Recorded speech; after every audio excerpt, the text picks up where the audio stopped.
Tom Pelissero, NFL Network Insider. You can see him on the Insiders tonight at 7 Eastern on NFL Network. Was it the Jets or bust for Davante Adams and the Raiders?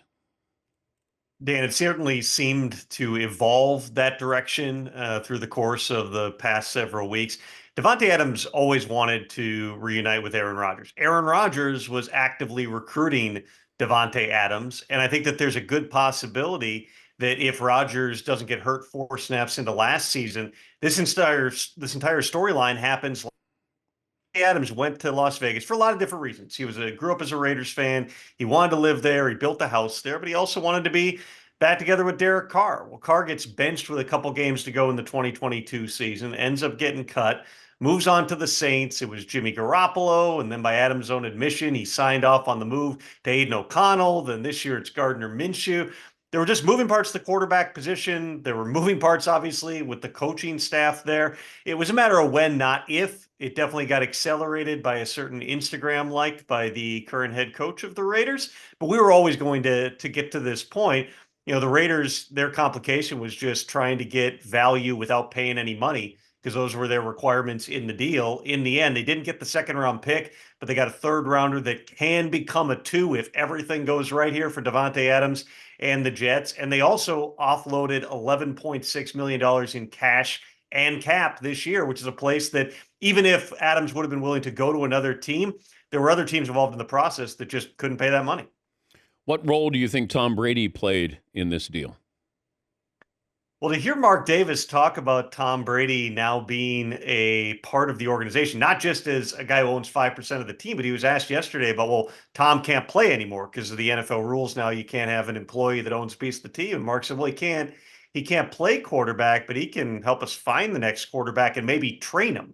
When's the last time you heard that a minority owner was going to be training and identifying the next quarterback of the team? It's very evident that Tom Brady is going to be really, really involved in personnel operations. Right now, Tom Telesco is the general manager. He's in communication with Mark Davis. It was Mark Davis, making abundantly clear that they were not going to pay money here on Davante Adams. I would certainly anticipate, and Mark Davis has always done this, Dan. He's always leaned on a lot of his former players that he's had in front office roles or informal advisor roles to the team over the years. Now you happen to have the greatest player who's ever done it. But, let's be honest here. This was about Davante Adams driving this, wanting to go to New York, the Raiders setting a price. And then over the past couple of weeks here, as the talks progress, the Jets were willing to up the ante, even though they didn't get to the full second round pick. Conflict of interest with Tom Brady as a broadcaster, as an owner. The NFL, I know, had some stipulations here, but do you see any potential red flags down the road?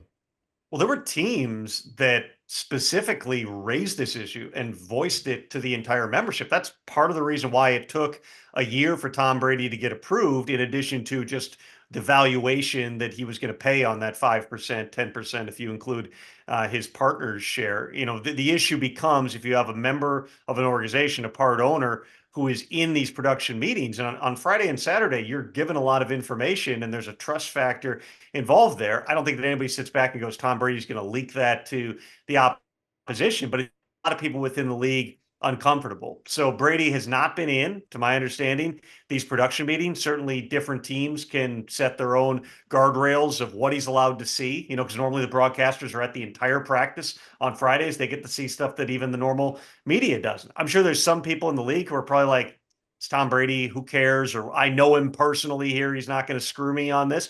There's our teams that are going to follow the letter of the law. But, I've consumed a decent amount, Dan, of Tom Brady broadcasting. I think that from the first game where it was fairly apparent that he was a little nervous, and, it's the first time, you probably remember this, your first time on SportsCenter with producers talking in your ear and trying to figure out, and the rhythm of it's just different, even if you've done different levels of stuff. It was the first time for him. I think he's gotten better and better. And, when you have that volume of his history here, you don't necessarily need to relate the anecdote of what the offensive coordinator told you the day before. What are the Browns doing?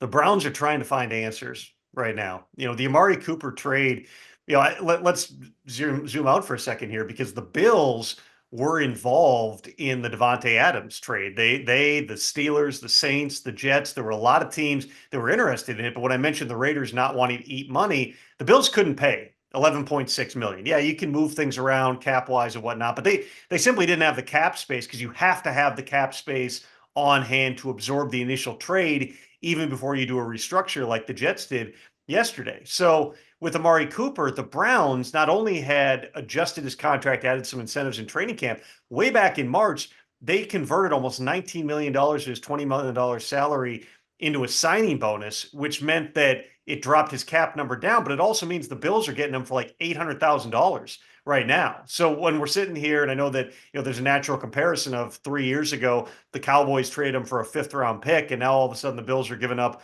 a 3rd-rounder to get him. Well, part of that is the fact that the Cowboys were ready to cut him. The Cowboys told Amari Cooper, we're going to release you. And then teams started calling them. $20 million was big receiver money at that time.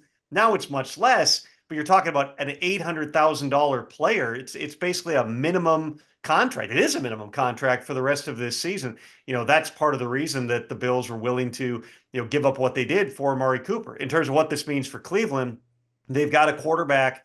And I know that the Ringer did, a really good breakdown, looking at a lot of the efficiency numbers and EPA and first downs per pass and whatnot. And anytime that Deshaun Watson or any quarterback's name is being put on a list in all these different categories with the likes of Jamarcus Russell, 2002 David Carr, Jimmy Clausen, like this is not company that you want to be in right now.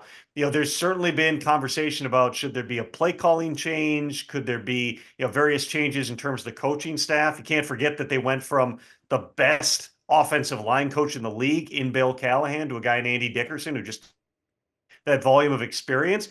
But they're still committed to putting Deshaun Watson on the field. Something had to change. You get Nick Chubb back this week. I think the Browns, Dan, are on that list of teams right now that aren't in full fire sale mode. I don't believe, based on my conversations, that anybody is really there yet, but there are teams that are, in that 1 or 2 win category. They're probably teetering on the brink. The trade deadline got pushed back a week. It's now November 5th. It's the most significant thing happening in this country on November 5th. You got 3 games now instead of 2 to kind of figure out, are we buyers? Are we sellers? Are we big time sellers? And that's an ongoing conversation in a lot of buildings right now. Talking to Tom Pelissero, NFL Network insider, which brings me to the Lions. If you're the Lions, can you kick the tires on Max Crosby, Myles Garrett? I know the Raiders said that, Max Crosby was off limits. But are the Lions going to be able to do something to try to replace Aiden Hutchinson? My understanding, Dan, is they are kicking tires. They are exploring and talking about different options on other rosters that might be able to make them better. Short term, like for this week, they're focused on just elevating guys, adding people to the practice squad. I know they signed a guy named Isaiah Thomas, of all things, off the Cincinnati practice squad. So Isaiah Thomas back in Detroit. That's where they're focused right now, is about the collective and giving guys opportunities here. But I've learned some things, Dan, in 20 plus years covering this league. And I think that it's really changed even over the last 5 to 10 years, where you had this younger generation of GMs, some of whom may or may not have grown up playing Madden. There's more pressure than ever to win right now. There's more critical thinking. There's more analytics involved, all of which is to say there's really only maybe a dozen players in the entire league who are absolutely no chance he's not getting traded. And that's, you're talking about like the Patrick Mahomes, Lamar Jackson, since he signed the contract extension, Josh Allen, Justin Jefferson type players in the world. Everybody else, it's like, there's probably a price that you could get him for. You have to take into consideration here things like the Raiders just paid Max Crosby again. So what are the cap implications of that? Myles Garrett is at a point in his contract where, even though he's got several years remaining, he's probably in line for a new deal sooner than later here. I would think if you're Brad Holmes, and he's got John Dorsey on that staff as well. These guys know a lot of people within the league.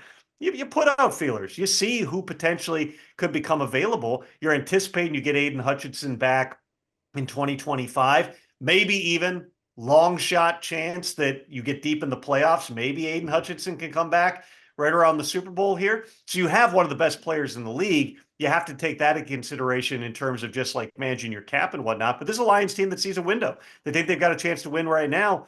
why wouldn't you call on every pass rusher in the league other than maybe, guys who are on your division rivals and just say, hey, do we have a possibility of getting something done here?